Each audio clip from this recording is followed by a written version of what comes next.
Greetings,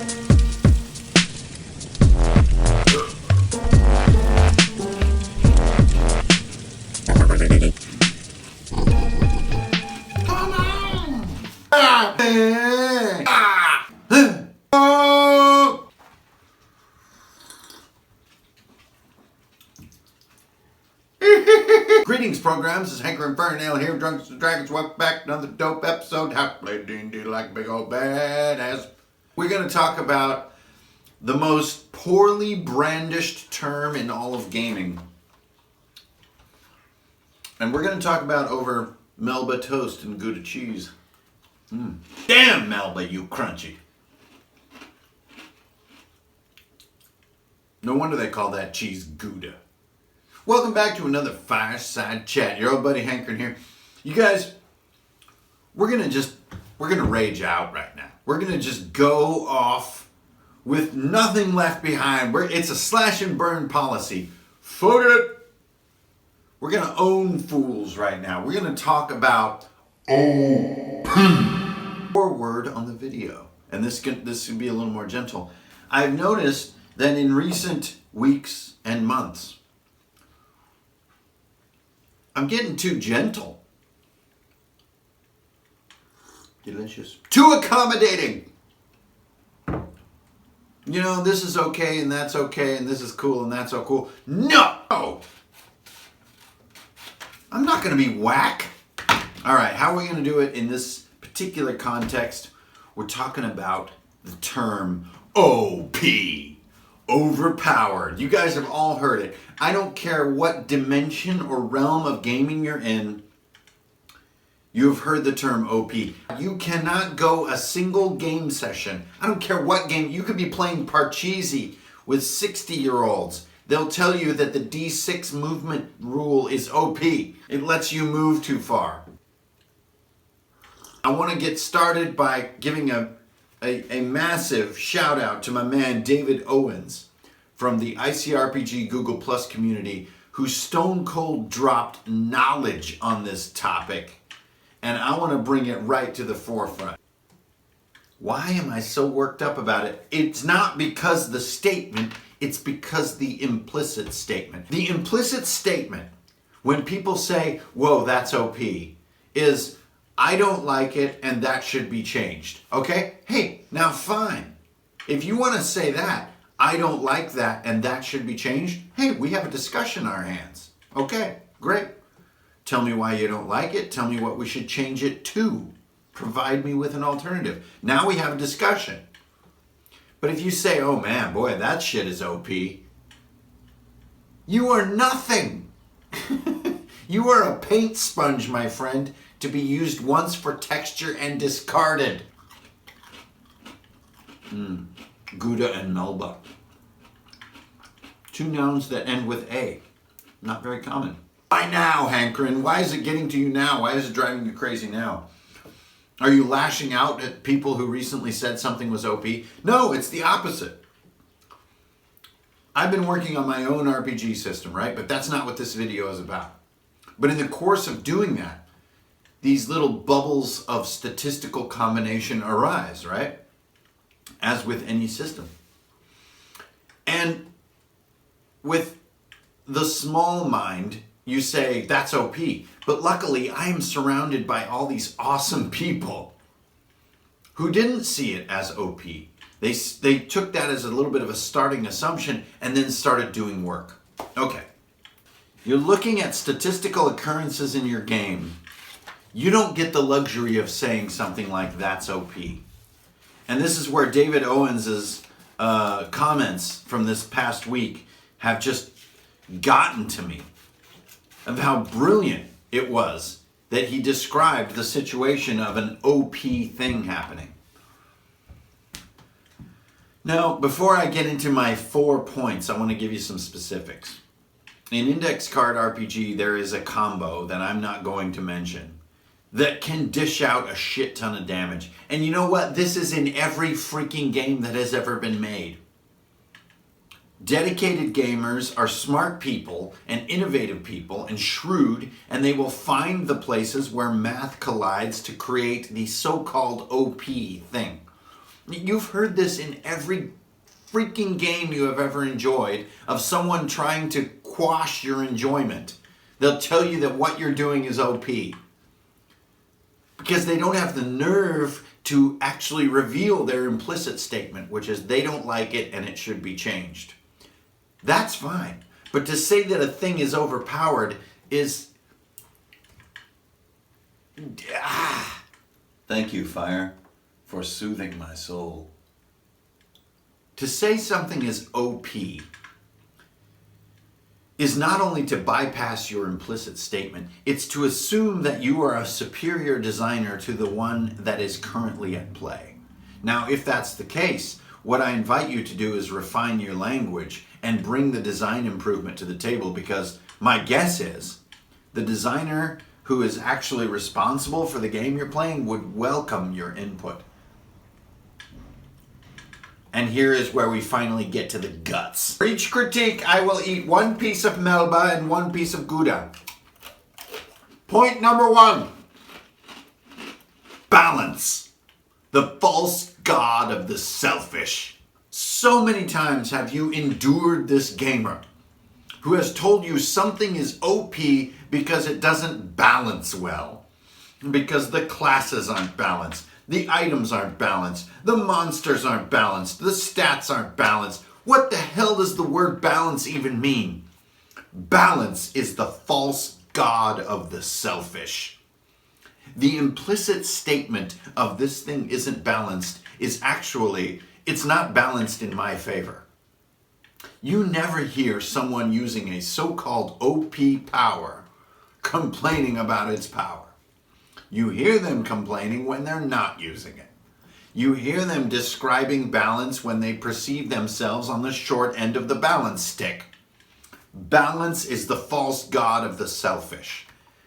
And OP is the cool new word that they use to express their selfishness. Your shit is OP. That Rage Battle Axe combo is OP.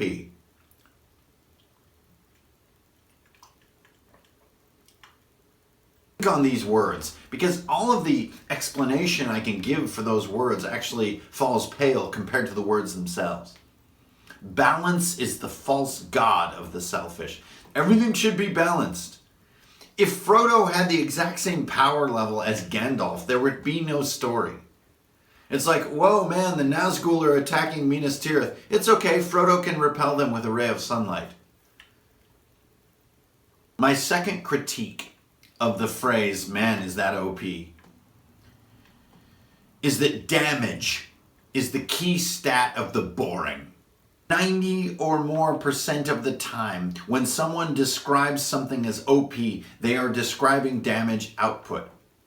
They tend to summarize characters, mechanics, monsters, and basically everything in the game as damage fountains, and assess their comparison therein, thinking, well, that's putting out too much damage for what it is, or what I perceive it to be. My character should be doing this much damage. Or the even worse case is the one who is already kicking ass. Oh man, I'm putting out so much frickin' damage. Wait a minute, this is point 2. I forgot to eat my Melba and Gouda. This Melba and Gouda is OP. If you are playing with players who are building their characters for maximum damage output, it can be tremendously boring. Now, if it's a side effect of the character that they create, oh my goodness, the wonders will unfold. And you will find joy.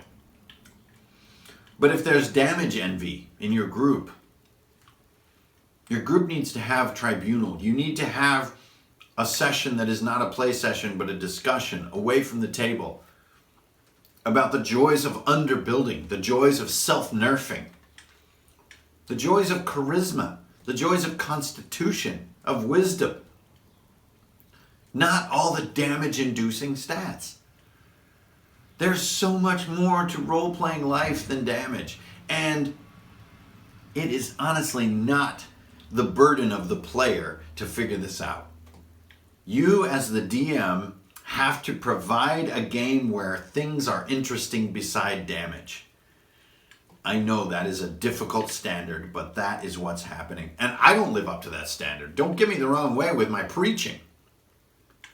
70% of my games is damage dealing, right?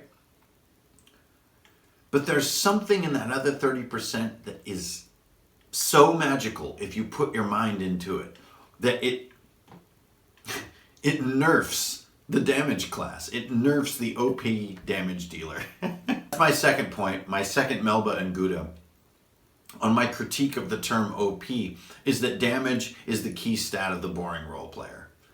Sorry, if you're building characters, if your players are building characters to get maximum damage output, not only are they boring, they will probably create boringness in your game.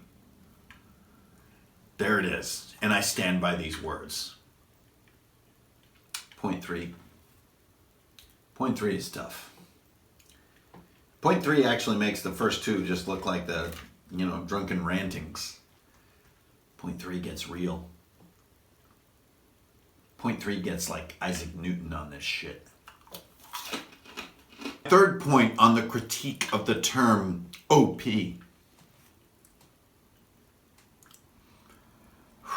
Turn length is the only true power in an RPG.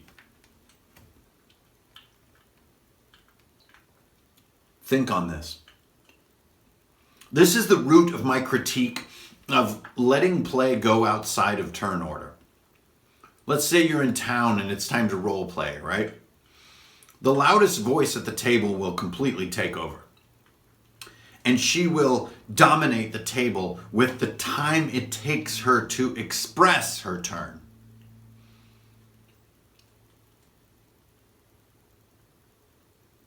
Turn length is the only true power in an RPG.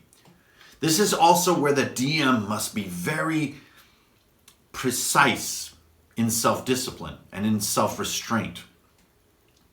Is if a DM's turn goes on and on and on, you're hogging the power of the table. The power of the table is who is talking and who is dreaming. Right? And so the only thing that can ever be OP in a game is a thing that creates turn length. And is specifically turn length that is grossly exaggerated from someone else's turn length. So let's say that I'm doing shit tons of damage, taking out enemies. If it's happening in less time than the person who is translating the runes or decoding the lock or picking the chest or disabling the trap, in the scheme of things, I'm actually not OP. Time at the table. Attention. The thrill of the attention of the table. That is the power of the table. And for a thing to be OP, it is a fair critique. The term actually has stick to it. If that action, that feat, that weapon, that item, that player, that moment over-exaggerates the time at the table that one person has the spotlight, then you can fairly use the term, that shit is OP. If balance, the false god of the selfish, is your god, I accept that for this experiment. But you must, in seeking balance, find balance in the table time used between players and dungeon master. Not in the damage output. Table time used. That is the stat to balance between players and dungeon master to prevent this term overpower. Time at the table is the only resource worth balancing. Everyone should have equal time. Be they 5 years old, 45 years old, 95 years old. Be they level 1, level 51. They have to use the same amount of time at the table because we are an equitable society and we will work to being more equitable, not less. We will not exaggerate this feature. We will not let one player or person take more time at the table than another, even if they're the dungeon master. This is the true essence of balance. I rest on point 3. My critique of the term OP. Turn length is the only true measure of power. So if turn length is exaggerated by a thing, that thing is overpowered. And finally, the fourth point in my critique of the term OP comes directly from David Owens and his brilliant adaptation of game mechanics that he very quickly in his game saw as overpowered.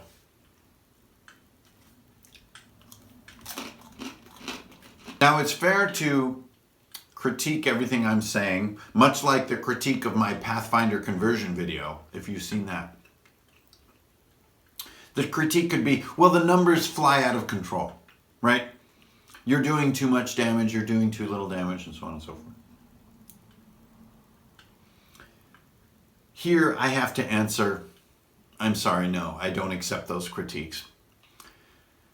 Those are critiques that come from my fourth point against the term OP, which is that if a thing is overpowered, it is only the result of a sheepish DM. A sheepish DM. The sheepish DM sees things flying out of control, mathematically speaking, and blames it on the system, blames it on the game, does this gesture and lets the game suck. But David didn't do that. David instantly changed the dynamics of his environment. You see, there's no written entry on the environment in an encounter. There's no written entry on the dynamics of the place. That is the purview of the dungeon master. And so if a thing seems overpowered, you have a character dealing out massive amounts of damage, right? Which is the most frequent cause of the phrase, wow, that's OP. Well then, as the dungeon master, you have a million options of things to do. The last thing you want to do is say, okay, well, let's make our characters weaker. Yeah, that's too cool. You're too cool. No, let them be insanely cool. Even Dr. Manhattan in The Watchmen was not cool enough to easily win the fight. Why was that? Because the story was clever enough to challenge an almost omnipotent character. What about the story was so clever? The environment, the situation, the circumstances. Even a character who can throw freaking lightning bolts from heaven is challenged because killing and crushing are no longer the simple route to victory. There is more to it. And the powerful DM will feel this and see it and wind it into a story and let massive amounts of damage take place. It's just like watching the old Hercules episodes, right? How come Aeolus was useful? Wasn't Hercules OP? No. Because in the realm of moral choice and moral clarity, Aeolus always had value. And that's what you should be doing in your game, giving Aeolus value. His mortality, his simplicity gave him perspective, and sometimes perspective is the only way to win. Therefore, Hercules' strength is never overpowered. It's part of the fun.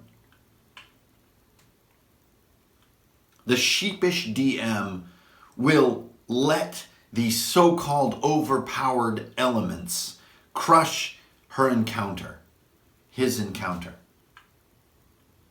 without rapidly adapting and seeing and changing. See and change and adapt. But see and change and adapt inside your purview as the DM, which is the environment, the story, the enemies. Not players. You're too cool, so I'm going to nerf you. That is the reaction of a sheepish DM. Wow, man, that gun is doing too much damage. It now does half what it used to. That is so demoralizing. You're going to do better than that because you play D&D like big old badass. All right, now I know this may have seemed a little long in the tooth, a little wild, but it's something that's very personal to me. Because let's face it, you guys, we're all game designers. The minute you step into that dungeon master's chair, you become a game designer. And as a game designer, it becomes your responsibility to understand what's going to make a good design. And when you hear these voices, it's overpowered, this and that and the other. To simply respond on a one-to-one basis is not good game design. But you're going to do better than that. You're going to remember the 4 critiques of the term OP. First of all, that balance is the false god of the selfish. If someone wants something to be balanced in their favor, no, you're going to do something more interesting. Second of all, damage is the key stat of the boring. You're not going to make adventures and campaigns that just focus on endless damage being done. You're going to use other components. You're going to use charisma checks, constitution checks, wisdom checks to balance out, to even out the usage of character ability to make non-damage spect characters awesome. The big one is that turn length is the only true power. So if you see a character at your table, any player, starting to eat up turn time to where other characters are pining and waiting for their turn, that is a time to nerf. Now, I wouldn't nerf their abilities, but I would nerf the time it takes to execute those abilities. Unacceptable. Any character who is hogging table time is partially sociopathic, to be totally honest, and needs to be designed against in the sense of the story and the events unfolding. Don't take their abilities away. Finally, don't be a sheepish DM. Be potent, be powerful, revel in your time. The environment and the story, they're all yours. Own them. Use them to even out table time, to even out damage and other abilities, to make all the subtleties of characters worthwhile, to undo the instinct of the half-engaged player to say, that's OP. Thanks for watching, everybody. It's been Hanker and Farnell here. Strength, honor, and just a little bit of whiskey. My mouth is kind of torn apart. It's like, you ever not wait long enough when you eat your Captain Crunch? And then you're just like, I feel like I'm eating rocks right now.